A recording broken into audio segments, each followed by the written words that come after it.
तो बच्चों अपने लक्ष्य को प्राप्त करने के लिए संसाधनों का अच्छे ढंग से प्रयोग करना ही इकोनॉमिक प्लानिंग या आर्थिक नियोजन या पंचवर्षीय योजनाएं कहलाता है। आर्थिक नियोजन का प्रारंभ जो हुआ था सबसे पहले किस देश ने दुनिया में योजनाएं बनाना स्टार्ट किया देश के विकास के लिए, तो सबसे पहले प्यारे बच्चों यानी कि यूएसएसआर बोले तो सोवियत संघ नाम था इसका पहले, यानी कि 1928 में यहाँ के एक लीडर थे जोसेफ स्टालिन। तो जोसेफ स्टालिन ने सबसे पहले यूएसएसआर में सोवियत संघ में इसे स्टार्ट किया, इन्हें बहुत फायदा मिला तो और देशों ने भी कॉपी मारना स्टार्ट कर दिया। जो इकोनॉमिक प्लानिंग होता है, आर्थिक नियोजन, ये समाजवादी अर्थव्यवस्था की एक विशेषता होती है। कैसी अर्थव्यवस्था की? समाजवादी, जहां पर सरकार की चलती है तो सरकार योजनाएं बनाती है। भारत में आर्थिक नियोजन को कहां से लिया गया है? यानी कि रूस के संविधान से, यूएसएसआर के संविधान से, और आर्थिक नियोजन को 7वीं अनुसूची के समवर्ती सूची के अंदर डाला गया है और समवर्ती सूची के विषयों पर राज्य और केंद्र मिलकर कानून बनाते हैं, दोनों मिलकर। आगे बात करें, भारत में पहली बार नियोजन के इतिहास की बात करूं तो कोई व्यक्ति ऐसा होगा जिसने कहा होगा कि योजनाएं बननी चाहिए, तो व्यक्ति थे एम विश्वेश्वरैया और इनकी एक किताब आई थी 1934 में जिसका नाम था the planned economy for India. फिर इसके बाद में 1938 में कांग्रेस का एक हरिपुरा अधिवेशन हुआ, इस अधिवेशन के अध्यक्ष थे सुभाष चंद्र बोस और इसी अधिवेशन के दौरान 1938 में राष्ट्रीय नियोजन समिति की स्थापना की गई और इस समिति के अध्यक्ष बनाए गए थे प्यारे बच्चों जवाहरलाल नेहरू। बहुत इंपॉर्टेंट बात है। आगे बात करें तो 1944 में, इसके बाद 1944 में एक गांधीवादी योजना आई जिसका उद्देश्य था कुटीर उद्योगों का विकास करना। जो छोटे उद्योग थे, जो घरों के अंदर चलते थे, इसे दिया गया था श्रीमन नारायण अग्रवाल द्वारा। एग्जाम में पूछा जाता है गांधीवादी योजना किसने दी? श्रीमन नारायण अग्रवाल ने। प्यारे बच्चों इसके बाद 1944 में मुंबई के 8 उद्योगपतियों ने 1944 में एक मुंबई के उद्योगपतियों द्वारा बॉम्बे प्लान दिया गया। बॉम्बे प्लान का उद्देश्य भी उद्योगों को विकसित करना, एक 15 साल की एक योजना थी और इसके जो अध्यक्ष थे बॉम्बे प्लान के वो थे बेटा आपके अर्देशीर दलाल। फिर इसके बाद में 1945 में पीपल्स प्लान जन योजना आई जो कि एमएन रॉय द्वारा दी गई और इसका उद्देश्य 10 वर्षों में लोगों की बुनियादी जरूरतों को पूरा करना था। तो प्यारे बच्चों 1950 में सर्वोदय योजना आई और सर्वोदय योजना जयप्रकाश नारायण द्वारा दी गई। इसका उद्योग मतलब इसका उद्देश्य कृषि और कुटीर उद्योगों का विकास करना रहा। तो ये भारत में कैसे कैसे किसने कौन सी योजना दी? इसके बाद में 1950 के बाद बेटा फिर जाके योजना आयोग बना भारत आजाद होने के बाद और फिर योजनाएं बननी स्टार्ट हुई। तो ये तो इतिहास रहा है कि कब किसने कौन सा विचार दिया। तो बच्चों फिर बात आती है प्लानिंग कमीशन की, योजना आयोग की। तो योजना आयोग की मैं बात करूं तो इसका गठन केसी नियोगी सलाहकार बोर्ड की सिफारिश पर कब हुआ था? 15 मार्च 1950 में। और ये कहां था? दिल्ली के अंदर गठित किया गया योजना आयोग। इसका काम था देश के संसाधनों का संतुलित उपयोग व विकास के लिए योजना बनाना। तो ये योजना बनाकर देता था सरकार को कौन? योजना आयोग आपका प्यारे बच्चों। इसके पदेन अध्यक्ष होते थे प्रधानमंत्री और पहले अध्यक्ष थे आपके जवाहरलाल नेहरू जो पहले प्रधानमंत्री थे और अंतिम अध्यक्ष रहे हैं इसके नरेंद्र मोदी जी। प्यारे बच्चों इसका एक उपाध्यक्ष होता था जो कि कई बार एग्जाम में पूछा गया है। यानी कि योजना आयोग के पहले उपाध्यक्ष कौन थे? गुलजारी लाल नंदा और अंतिम उपाध्यक्ष कौन थे? मोंटेक सिंह अहलूवालिया। तो ये बड़ी इंपॉर्टेंट बातें हैं, एग्जाम में 1 नंबर का सीधा सीधा प्रश्न बच्चों बन जाता है। अब देखो प्यारे बच्चों, योजना आयोग को मोदी जी ने गुड बाय कह दिया और योजना आयोग के स्थान पर ये लेके आए अपना नीति आयोग। तो नीति आयोग प्यारे बच्चों, नीति आयोग का पूरा नाम क्या होता है? National institution for transforming India, राष्ट्रीय भारत परिवर्तन संस्थान। नीति आयोग की स्थापना कब हुई? 1 जनवरी 2015 में। ये भी दिल्ली में है। ये एक सलाहकार निकाय है, सरकार को सलाह देता है, योजनाएं बनाता है और ये नॉन कॉन्स्टिट्यूशनल है। जैसे संविधान में इसकी चर्चा नहीं की गई, योजना आयोग की तरह ये है। प्यारे बच्चों सरकार के थिंक टैंक के रूप में काम करता है, सोचता है और योजना बनाकर सरकार को तैयार करके देने का काम करता है। प्यारे बच्चों अगर मैं इसकी संरचना की बात करूं कि इसका स्ट्रक्चर क्या है, तो प्यारे बच्चों नीति आयोग में एक पदेन अध्यक्ष होता है जो कि प्रधानमंत्री होते हैं और जब से ये बना है नीति आयोग तब से मोदी जी ही प्रधानमंत्री हैं। इसके उपाध्यक्ष होते हैं। तो उपाध्यक्ष पहले कौन थे? तो पहले थे अरविंद पनगड़िया। अभी वर्तमान में कौन है बच्चों? सुमन बेरी। इसके एक सीईओ होते हैं, चीफ एग्जीक्यूटिव ऑफिसर। पहले कौन थे बच्चों? सिंधु श्री खुल्लर। वर्तमान में कौन है बच्चों? बीवीआर सुब्रमण्यम। बच्चों राज्यों के सीएम, यूनियन टेरिटरी के प्रशासक इसके सदस्य होते हैं। किसके? नीति आयोग के। ये एक मुख्य बदलाव है नीति आयोग और योजना आयोग के अंतर्गत, जो कि एक बड़ी बात है। आगे बात करें प्यारे बच्चों, एक संस्थान होती है जिसे बोलते हैं एनडीसी, यानी कि नेशनल डेवलपमेंट काउंसिल, जिसे प्यारे बच्चों राष्ट्रीय विकास परिषद के नाम से जाना जाता है। योजनाओं की समीक्षा करना, जो योजना आयोग नीति आयोग योजना बना रहे हैं उन्हें चेक करना कि ये सही है, पूरे देश का सही विकास कर रही है नहीं, और उन्हें अनुमोदन देना, उन्हें पास करना। ये काम किसका था? राष्ट्रीय विकास परिषद का। राष्ट्रीय विकास परिषद की एनडीसी की स्थापना कब हुई? 6 अगस्त 1952 में। इसके पदेन अध्यक्ष कौन होते हैं? पीएम साहब होते हैं। और प्यारे बच्चों इसमें नीति आयोग के सदस्य इसके सदस्य होते हैं, सभी राज्यों के सीएम, यूनियन टेरिटरी के प्रशासक और कैबिनेट मंत्री भी इसमें शामिल होते हैं, इसके मेंबर होते हैं। प्यारे बच्चों तो सभी लोग मिलकर इसे चलाते हैं और आगे बढ़ाते हैं। प्यारे बच्चों अगर मैं पंचवर्षीय योजनाओं की बात करूं तो पंचवर्षीय योजनाओं में पहली पंचवर्षीय योजना बनी थी 1951 से 56 के बीच और लास्ट पंचवर्षीय योजना जो रही है वो 2012 से 17 के बीच 12वीं। तो अब तक कुल बच्चों आप देखोगे यानी कि 12 पंचवर्षीय योजना बनी है और अब जो है ये 12वीं को समाप्त कर दिया गया है और अब जो बन रही है वो 15 साल की लॉन्ग टर्म प्लान, लंबी अवधि की योजनाएं बनाई जा रही हैं। आगे बात करें प्यारे बच्चों पहली पंचवर्षीय योजना, तो पहली पंचवर्षीय योजना का कार्यकाल 1951 में स्टार्ट हुई और 56 तक चली। इसका मॉडल किसने दिया? हेरोल्ड डॉमर ने। प्यारे बच्चों इसका ड्राफ्ट किसने तैयार किया? Economist K. N.. राज ने। इसका उद्देश्य कृषि और सिंचाई क्षेत्र का विकास करना था। इसमें लक्ष्य रखा गया कि 2.4% की ग्रोथ रेट हासिल करेंगे, लेकिन प्राप्त हुई थी 3.6 की, यानी 3.6 जो कि जितना सोचा उससे ज्यादा थी। तो ये योजना सफल हुई। सिंचाई परियोजनाओं का इसमें विकास किया गया, यानी कि बांध बनाए गए, जैसे कि आपका भाखड़ा नंगल बांध हो गया, आपका दामोदर घाटी परियोजना, जिन्हें नेहरू जी ने आधुनिक भारत के मंदिर कहा, क्योंकि जब बांध बनेंगे तो सिंचाई होगी तो कृषि का विकास होगा। 1952 में पहली पंचवर्षीय योजना में कम्युनिटी डेवलपमेंट प्रोग्राम, सामुदायिक विकास कार्यक्रम अमेरिका के सहयोग से स्टार्ट किया गया और प्यारे बच्चों 5 आईआईटी की स्थापना, इंडियन इंस्टीट्यूट ऑफ टेक्नोलॉजी स्थापित किए गए। पहला आईआईटी खड़गपुर था जो 1951 में बना। कहां बच्चों आपका? तो वो पश्चिम बंगाल में स्थापित किया गया। फिर इसके बाद आती है दूसरी पंचवर्षीय योजना और दूसरी पंचवर्षीय योजना पहली के बाद आई तो ये 1956 से 61 के बीच चली। इसका मॉडल प्रशांत चंद्र महालनोबिस, पीसी महालनोबिस ने दिया। इसका उद्देश्य तीव्र औद्योगिकरण, उद्योगों का विकास करना था। इसमें लक्ष्य रखा गया 4.3% का, प्राप्त हुआ 4.2%। इसमें प्यारे बच्चों 1956 के दौरान खादी एवं ग्रामोद्योग आयोग की स्थापना की गई, यानी कि जो गांधी जी वाला चरखे वाला खादी है ना, वही उसका आयोग बनाया गया।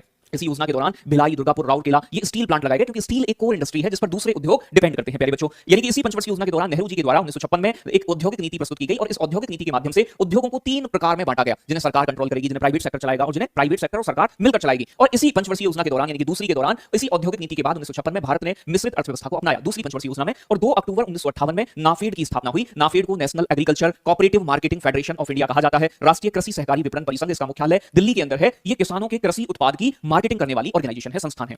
आगे बात करें, तीसरी पंचवर्षीय योजना एक असफल योजना है। प्यारे बच्चों, ये 1961 से 66 के बीच चली। इसका मॉडल सुखमय चक्रवर्ती और जॉन सैंडी ने दिया। इसका उद्देश्य स्वतंत्र अर्थव्यवस्था की स्थापना करना और गेहूं के उत्पादन में वृद्धि करना था। इसमें लक्ष्य रखा गया 5.6% का, लेकिन प्राप्त हुआ केवल 2.8%। ये एक असफल योजना है। इसमें बोकारो स्टील प्लांट झारखंड के अंदर स्थापित किया गया। इसमें 1 जुलाई 1964 में IDBI, industrial development bank of India, जिसका मुख्यालय मुंबई में, भारतीय औद्योगिक विकास बैंक की स्थापना की गई। प्यारे बच्चों, इसी पंचवर्षीय योजना के दौरान, तीसरी के दौरान बच्चों, आपका 14 जनवरी 1965 में FCI, food corporation of India, भारतीय खाद्य निगम की स्थापना की गई। ये दिल्ली के अंदर है। इसका काम होता है एमएसपी को बोलते हैं मिनिमम सपोर्ट प्राइस, न्यूनतम समर्थन मूल्य पर अनाज, किसानों के अनाज फसल को खरीदना और उसे जमा रखना अपने पास, बफर स्टॉक कहा जाता है। क्या बोलते हैं बेटा इसे? Buffer stock. एग्जाम में पूछता है बफर स्टॉक की कार्रवाई कौन करता है? एफसीआई। और बच्चों 1 जनवरी 1965 में एपीसी, एग्रीकल्चर प्राइस कमीशन, यानी कि कृषि कीमत आयोग का गठन किया गया। ये बच्चों किसानों के एमएसपी की सिफारिश करने के लिए इसका गठन किया गया था। इसका काम क्या था बच्चों आपका? एसीपी का। तो एमएसपी की सिफारिश करना। इसका नाम परिवर्तन कर दिया गया एसीपी, कृषि कीमत आयोग का। और कब किया गया? 1985 में कर दिया गया सीएसीपी। इसका नाम अब वर्तमान में कृषि लागत और मूल्य आयोग, commission for agriculture cost and prices है। इसका काम होता है प्यारे बच्चों एमएसपी की सिफारिश करना। तो एमएसपी की सिफारिश अभी कौन करता है? तो कृषि लागत और मूल्य आयोग। जबकि एमएसपी की घोषणा करने का काम किसका होता है? CCEA, cabinet committee on economic affairs, आर्थिक मामलों की मंत्रिमंडलीय समिति द्वारा बच्चों एमएसपी की डिक्लेरेशन की जाती है। इस बच्चों आपके आर्थिक मामलों की मंत्रिमंडलीय समिति का अध्यक्ष कौन होता है? प्रधानमंत्री। एमएसपी कितनी फसलों के लिए दिया जाता है? 22 फसलों के लिए। गन्ने की फसल के लिए FRP, fair and remunerative price, उचित एवं पारिश्रमिक या फिर उचित एवं लाभकारी मूल्य दिया जाता है। तो एमएसपी की सिफारिश कौन करता है? कृषि लागत और मूल्य आयोग। एमएसपी घोषित कौन करता है? आर्थिक मामलों की मंत्रिमंडलीय समिति। दोनों अलग अलग प्रकार से प्रश्न बनते हैं। आगे बात करें बच्चों, तीसरी पंचवर्षीय योजना फेल हो गई। उसके कारण क्या रहे? एक तो बच्चों इंडिया चाइना युद्ध हो गया था 1962 में, इंडिया पाकिस्तान युद्ध हो गया था 1965 में, अकाल पड़ गया था 1965-66 में। इस कारण से देश में बच्चों स्थिति बिगड़ गई और उस समय यानी कि सरकार बच्चों फेल हो गई अपने आप को यानी कि स्टेबल रखने में, क्योंकि जब युद्ध होता है तो आप जानते हैं बहुत नुकसान होता है। फिर बच्चों यहीं पर क्या हुआ? 1960 के समय में देश में जब बच्चों गेहूं की विशाल कमी चल रही थी, तो एक प्रोग्राम स्टार्ट किया गया जिसे हम आईएडीपी यानी कि the intensive agriculture district programme कहते हैं, गहन कृषि जिला कार्यक्रम। यहीं से आधारशिला रखी गई देश में हरित क्रांति की। यानी कि इस गहन कृषि जिला कार्यक्रम में देश के 7 जिलों को चुना गया और उनमें बेटा जो आपके हाइब्रिड बीज हैं उनका इस्तेमाल करके प्रोडक्शन बढ़ाने के लिए प्रोग्राम स्टार्ट किए गए। तो ये एक सफल प्रोग्राम था जो बाद में हरित क्रांति में कन्वर्ट हुआ। आगे बात करेंगे हरित क्रांति की, ग्रीन रेवोल्यूशन। तो देश में हरित क्रांति कब स्टार्ट हुई थी प्यारे बच्चों? तो आप बताएंगे 1966-67 में। इसके कारण, हरित क्रांति के कारण अनाज का उत्पादन में सबसे ज्यादा वृद्धि हुई और गेहूं और चावल में सर्वाधिक वृद्धि देखने को मिली।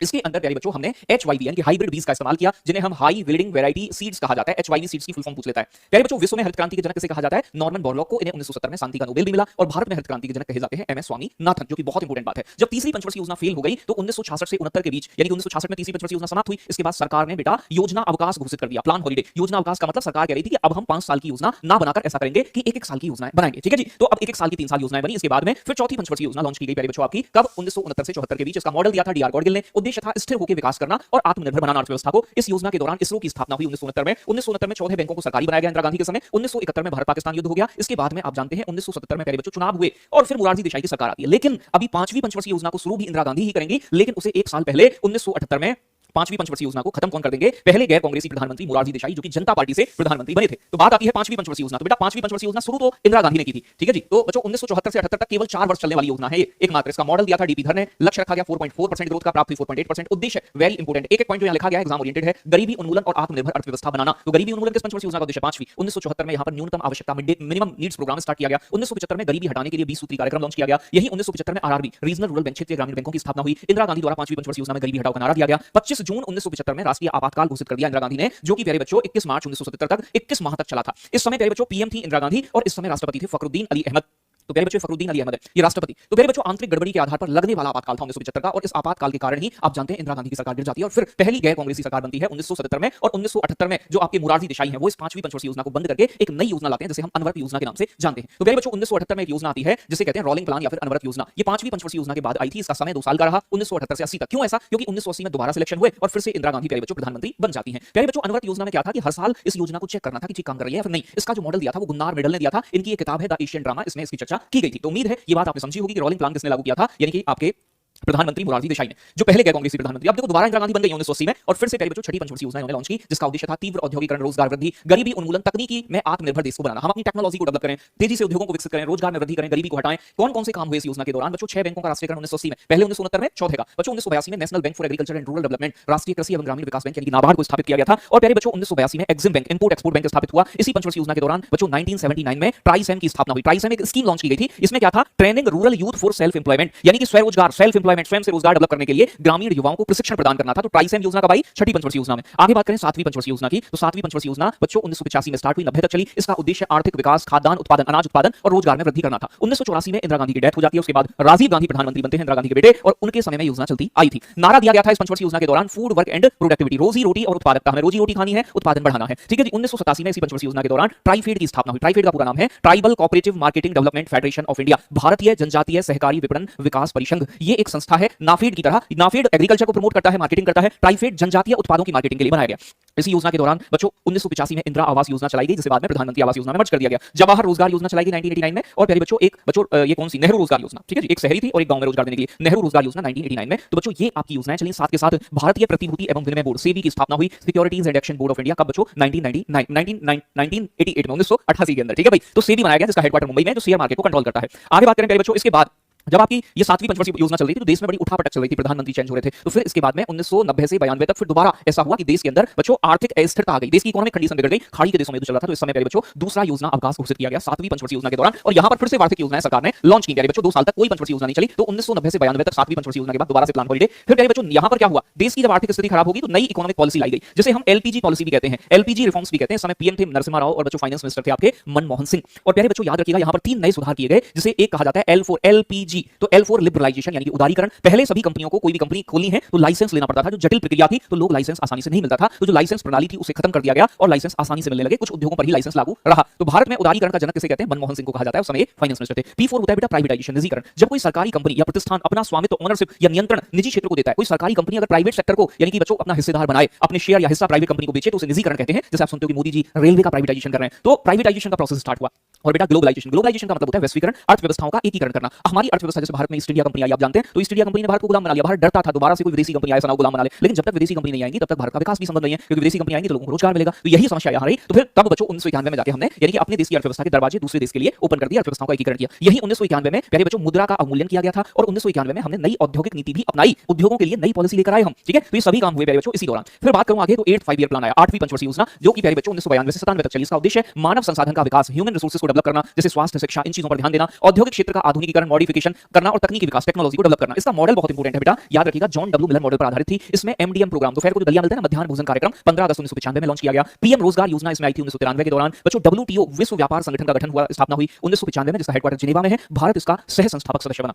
राष्ट्रीय महिला कोष, नेशनल वुमेन फंड्स की स्थापना हुई 1993 के दौरान। प्यारे बच्चों आगे बात करते हैं नेक्स्ट आपका। नेक्स्ट आती है 9वीं पंचवर्षीय योजना 1997 से 2002। इसका उद्देश्य था प्यारे बच्चों सामाजिक न्याय एवं समता के साथ, समानता के साथ विकास करना। इसमें कौन कौन से कार्य किए गए प्यारे बच्चों, 1999 में कारगिल युद्ध हुआ और ऑपरेशन विजय चला। बच्चों यहां पर केसीसी स्कीम, किसान क्रेडिट कार्ड योजना चलाई गई 1998 में। किसानों को कृषि के विकास के लिए सस्ती ब्याज पर लोन मिलने लगा। प्यारे बच्चों वर्ष 2000 में सर्व शिक्षा अभियान लॉन्च किया गया अटल बिहारी वाजपेयी के समय, और 1999 और 2000 के बीच स्वर्ण जयंती ग्राम स्वरोजगार योजना चली। 1999 में जवाहर ग्राम समृद्धि योजना लॉन्च हुई। वर्ष 2000 में अन्नपूर्णा योजना आई, यानी कि जो आपके आसान मतलब सस्ते दाम पर यहां पर क्या उपलब्ध कराना था, मतलब खाद्यान्न, अनाज। वर्ष 2000 में प्रधानमंत्री ग्रामोदय योजना आई। तो ये सभी स्कीम एग्जाम में टपक जाती हैं, 1 नंबर का प्रश्न दे जाती हैं आपको, तो इन्हें रिवाइज करके रखिएगा। फिर आती है 10वीं पंचवर्षीय योजना, जो कि प्यारे बच्चों 2002 से 2007 तक चली। इसका उद्देश्य स्वरोजगार और संसाधनों का विकास करना था। इसमें प्रतिवर्ष 8% जीडीपी का विकास करना, जीडीपी मतलब ग्रॉस डोमेस्टिक प्रोडक्ट, यानी कि उत्पादन को देश के 8% बढ़ाना था। 10 वर्षों में प्रति व्यक्ति आय को दोगुना करना लक्ष्य रखा गया। 2012 तक गरीबी को 15% कम करना, और जेंडर गैप, जो लैंगिक असमानता है, उसे कम करना इसका उद्देश्य था। हालांकि बहुत ज्यादा इसमें से कुछ पेपर में नहीं आता है, तो ज्यादा इंपॉर्टेंट वाली योजना नहीं है। आगे बात करेंगे तो यही इस पंचवर्षीय योजना के दौरान एक महत्वपूर्ण काम हुआ, नरेगा एक्ट आया। नरेगा को कहा जाता है national rural employment guarantee act, यानी कि राष्ट्रीय ग्रामीण रोजगार गारंटी अधिनियम। गांव में 100 दिन रोजगार देने के लिए कानून बना था। कब बना था बेटा, 2005 में। ये लागू कब हुआ, तो लागू हुआ था 2 फरवरी 2006 में आंध्र प्रदेश के अनंतपुर से। यहां पर क्या काम किया गया, गांव में 100 दिन ग्रामीण रोजगार प्रदान करता है ये कानून जो है बेटा, इसका नाम बदला गया 2 अक्टूबर 2009 में, नाम परिवर्तन करके एमजी नरेगा कर दिया गया, Mahatma Gandhi national rural employment guarantee act. तो प्यारे बच्चों इसका नाम कब चेंज हुआ, 2 अक्टूबर 2009 के अंतर्गत। आगे बात करें 11वीं पंचवर्षीय योजना, प्यारे बच्चों 2007 से 12 तक चली। इसका उद्देश्य बड़ा इंपॉर्टेंट है, याद रखिएगा। इसका उद्देश्य तीव्र एवं अधिक सस्टेनेबल समावेशी विकास करना था। इसमें और जो बाकी काम किए गए वो बहुत इंपॉर्टेंट नहीं है, जैसे कि उच्च शिक्षा में, हायर एजुकेशन में नामांकन को बढ़ाना, लैंगिक असमानता को कम करना, स्वच्छ जल उपलब्ध कराना, शिक्षित बेरोजगारी को 5% कम करना, ऐसे कुछ मोटिव या उद्देश्य इसमें रखे गए। आगे आती है 12वीं और अंतिम पंचवर्षीय योजना, जो 12वीं पंचवर्षीय योजना है 2012 से 2017 तक, अंतिम 5 ईयर प्लान। इसका उद्देश्य तीव्र, अधिक समावेशी और धारणीय विकास, यानी कि सस्टेनेबल डेवलपमेंट करना था इसका उद्देश्य। इसमें पहले विकास की दर रखी गई 9%, जो बाद में घटाकर 8% कर दी गई। ये कई बार एग्जाम में पूछा जाता है कि 12वीं पंचवर्षीय योजना की ग्रोथ रेट कितनी थी, तो 8% बताना आप, क्योंकि पहले से बाद में घटा दी। इसमें अलग अलग क्षेत्र का विकास करना भी रखा गया, जैसे कृषि क्षेत्र में 4% वृद्धि, विनिर्माण मैन्युफैक्चरिंग में, उद्योगों में 10% और सर्विस सेक्टर में 9% की ग्रोथ करना था। योजना का अंत तक 10% गरीबी को कम करना, गांवों को सड़क और बिजली से जोड़ना। और यहां पर एक चीज ये इंपॉर्टेंट हो जाती है कि यहां पर डीबीटी, डायरेक्ट बेनिफिट ट्रांसफर, प्रत्यक्ष लाभ अंतरण योजना शुरू की गई 1 जनवरी 2013 में, जिसके माध्यम से जो आज आपके खातों में सरकार की किसी भी योजना के पैसे आ पाते हैं, वही डायरेक्ट बेनिफिट ट्रांसफर है कि सरकार सीधे जनता के खाते में किसी भी योजना के पैसे भेजेगी, बिचौलियों का बीच में से हटना तय हो गया। तो ये अंतिम पंचवर्षीय योजना